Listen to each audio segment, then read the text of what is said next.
Terrorizm va ekstremizm hali hamon dunyo hamjamiyati uchun jiddiy muammolardan biri bo'lib qolmoqda. Ayniqsa, internet va ijtimoiy tarmoqlar orqali radikal g'oyalarning tarqatilishi ayrim yoshlarning ekstremistik oqimlar ta'siriga tushib qolishiga sabab bo'lyapti. Shu bois mamlakatimizda ushbu xavfga qarshi kurashish va uning oldini olish borasida huquqni muhofaza qiluvchi organlar tomonidan tizimli chora-tadbirlar amalga oshirilmoqda. Jumladan, Davlat xavfsizlik xizmatining Surxondaryo viloyati bo'yicha boshqarmasi tomonidan olib borilgan tezkor qidiruv tadbirlari natijasida Rossiya Federatsiyasi hududida Iroq va Shom Islom davlati xalqaro terroristik tashkiloti g'oyalari ta'siriga tushib qolgan shaxslarning jinoiy harakatlariga chek qo'yildi.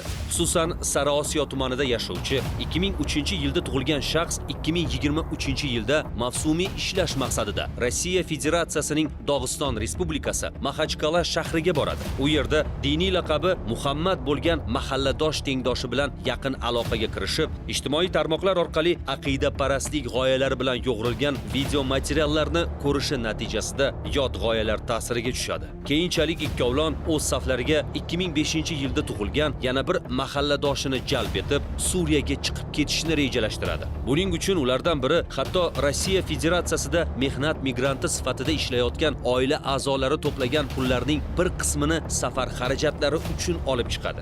So'ngra Maxachqala Moskva yo'nalishidagi avtobusda yo'lga ravona bo'lishadi. Rejaga ko'ra ular dastlab Moskva Istanbul avia yo'nalishida Turkiyaga, so'ngra Suriyaga borishlari kerak bo'lgan. 3 kishi bo'ldik. Avtobusga minib Moskvaga bordik. Keyin Moskvaga tushdik. Keyin bir kun yotdik o'sha vokzalga. Keyin ertasi kuni Muhammad aytibdiki, shu Kazandan amaliyot qilamiz deyapti, keyin boramiz. Uni eshitib, bizlar qilmaymiz dedik. Sizlar ketinglar bo'lmasa dedi, men ketaman o'zim dedi. Kazanga ketdi, bizlar avtobusga minib o'sha vokzalning joyidan minib yana qaytdik. Keyin u Kazanga borib odam o'ldiribdi, qamalib ketibdi. Muhammad bizga ko'rsatdi-da, IShID qora bayroq haqida. Ularning g'oyasi kofirlarni o'ldirish, o'zlarini portlash. Agar Suriyaga borsam, o'rgatsa, agar men ham o'zimni portlataman deb aytaman. Uyga borib, ko'chalarga chiqib, hadizlarning oldiga o'tirib, chiqib ketish haqida gaplashardik. Bu orada guruhning 2005-yilda tug'ilgan a'zosi O'zbekistonga deportatsiya qilinadi va Jinoyat kodeksining 244 prim 1 va 244 prim 2 moddalarida nazarda tutilgan jinoyatlarni sodir etganligi uchun sud hukmi bilan 7 yil muddatga ozodlikdan mahrum etiladi. Shundan so'ng ham guruh faoliyati to'xtamaydi. Aksincha, Maxachqala shahrida ishlayotgan ularning 1999 va 2001-yillarda tug'ilgan yana 2 nafar mahalladoshi ushbu yashirin jamoatga qo'shilib terroristik tashkilotlar g'oyalarini targ'ib qilish, kelgusida ular safida qo'poruvchilik harakatlarini sodir etishni rejalashtiradi. Jihod hijrat haqida gaplashardik. G'anima degan gaplarni aytgan, o'g'irlik qilish haqida, masalan, telefon berdik, bir narsani haqida. Iymonda shu holatlar bo'lgan. 2025-yilning sentyabr oyida guruh faolligi kuchayib, ular Maxachqala shahrida huquq tartibot organlari xodimlariga qarshi jinoiy harakatlarni amalga oshirmoqchi bo'lishadi. Reyd o'tkazilayotgan militsiyalarni birontasini pichoqlash kerak deb aytdim. Turib gurunglashganimizni shu FSB xodimlari ko'rishgan, keyin ushlashdi.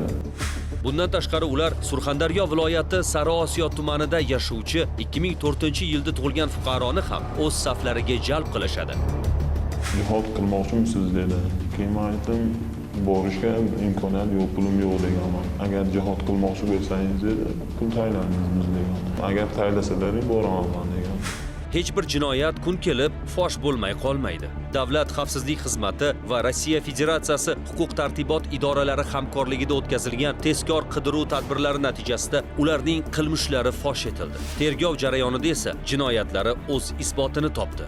Jinoyat ishlari bo'yicha Sariosiyo tuman sudi hukmiga ko'ra 4 nafar shaxsning barchasi Jinoyat kodeksining 155 prim 2, 244 prim 1 va 244 prim 2 moddalarida nazarda tutilgan jinoyatlarni sodir etganlikda aybli deb topilib, ularning har biriga 8 yil 6 oy muddatga ozodlikdan mahrum qilish jazosi tayinlandi.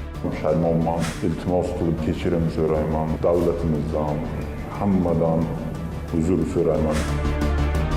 Afsuski, terroristik va ekstremistik kuchlar ta'siriga tushib qolgan shaxslar nafaqat o'z taqdirlarini, balki ota-onasi, turmush o'rtog'i va farzandlarining ham orzu-umidlarini barbod qiladi.